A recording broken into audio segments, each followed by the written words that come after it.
class. Basically, first of all, there's a survey. I'm going to pass it around. And I promise you, if you bear with us, you're going to understand it and you're going to be able to answer this whole survey. Yeah, just okay? concentrate with us because it's a bit heavy topic. Yes.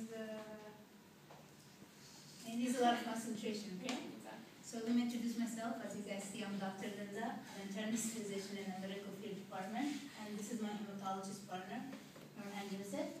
And our table of content would be the following.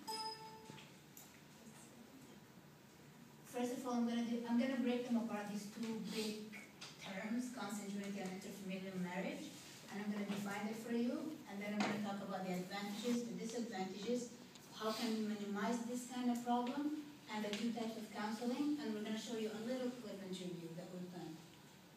Okay, so I hope you guys enjoy. So consanguinity and interfamilial marriage. So let's break them apart. Have anyone heard about the term consanguinity before? Yeah, it's like when your blood is mixed with someone who is close to genetically. Exactly. So it's a blood relation.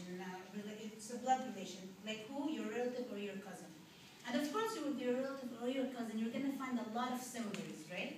Maybe features, hair texture, some physical characteristics, a little, maybe external features.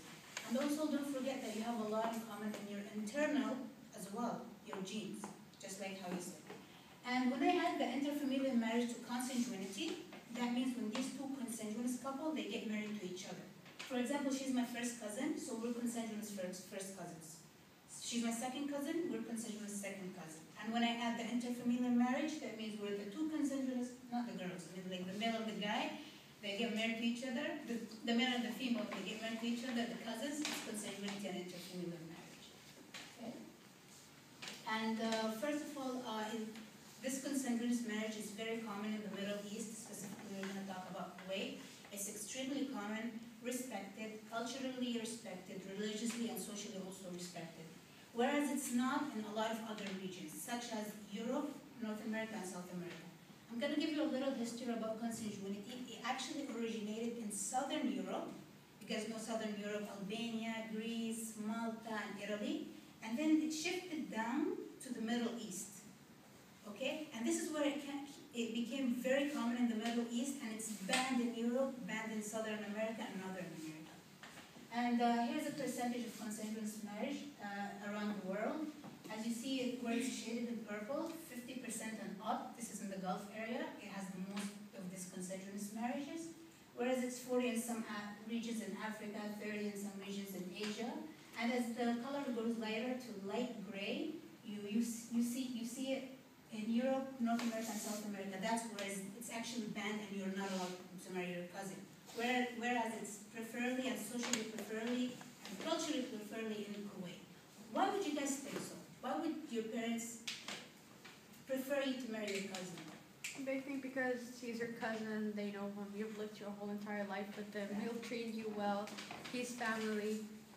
So all that. my partner should discuss this with you. Okay. Why are consanguinity marriages culturally favored? First of all, I will tell you the points on the slides and I will elaborate and explain for you in details. Okay? Consanguinity relations and marriages have been practiced since the early existence of humans. As we know, at the first, how we started to evaluate and how people started to grow and increase by the marriage of cousins, and in their early life, they also brothers and sisters, they married each other. The actual reasons behind preferring of consanguinity marriages and primarily social aspects. Also, most importantly, the financial aspects. What does this mean? Let me tell you here in Kuwait what it does mean. Here in Kuwait, people prefer, like, if I have a daughter, I prefer she marry her cousin for many reasons. One of them is the financial one, as it's here in Kuwait, it's a law that if the man married a Kuwaiti girl from his own country,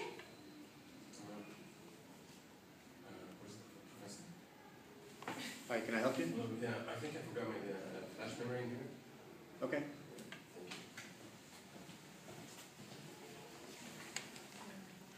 Please continue. That's nice. Can you continue? Thank you. Sure. As I was saying that Financial aspect. the financial aspect is because here in Kuwait, if the guy is married the girl of the same family, the government will offer for him money to buy the house and to help to assist himself and to start building himself. Okay. Consanguinity's marriage may be more favorable for women's status. Why? Until now, this type of marriage is being practiced based on the social culture factors.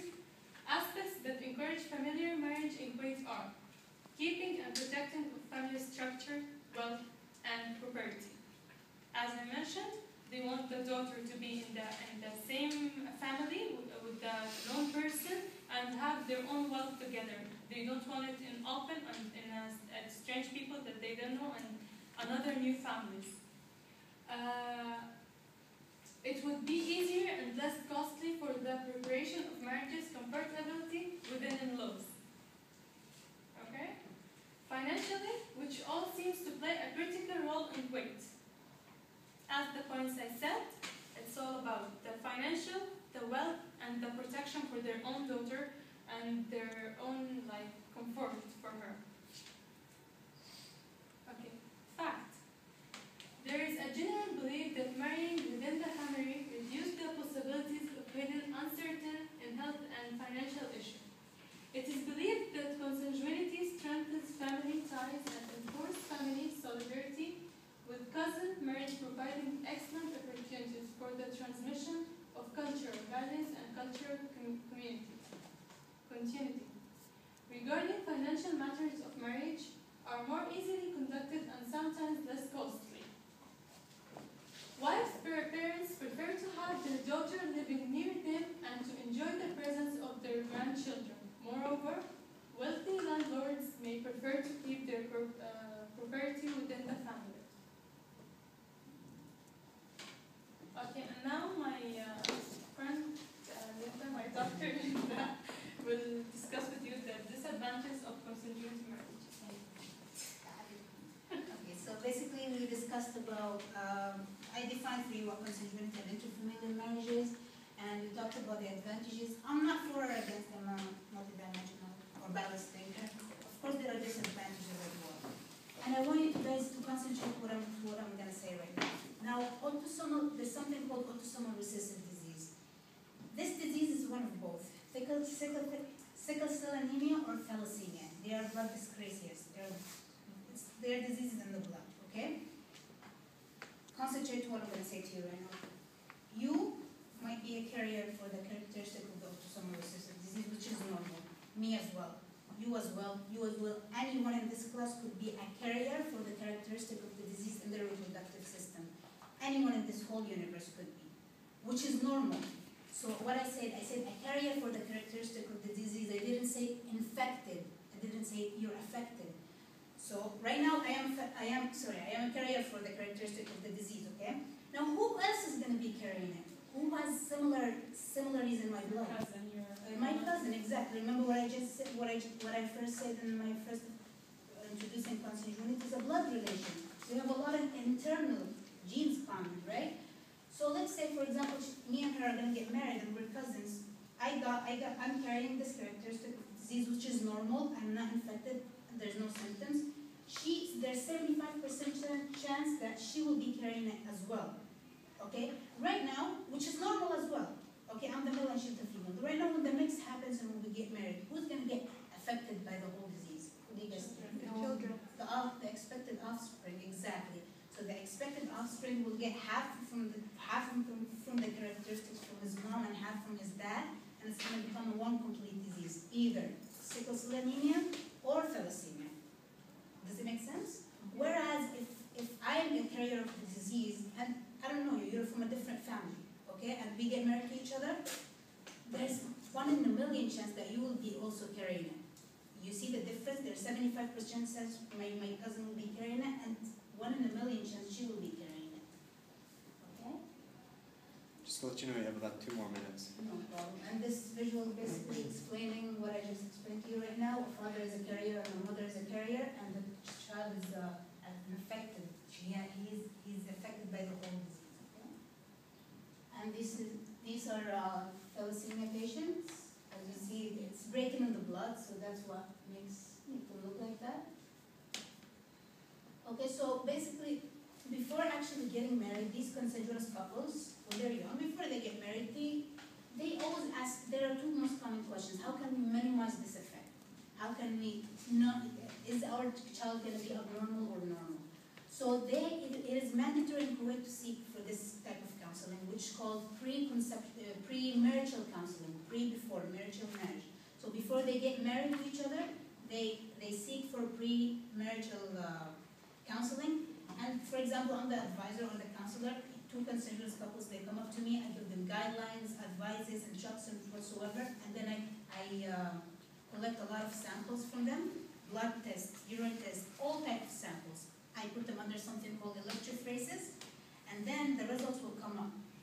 Okay, so these results will come up. I'll put it right in front of you, and I'll tell you, your expected offspring will be positively diseased with this kind of thing.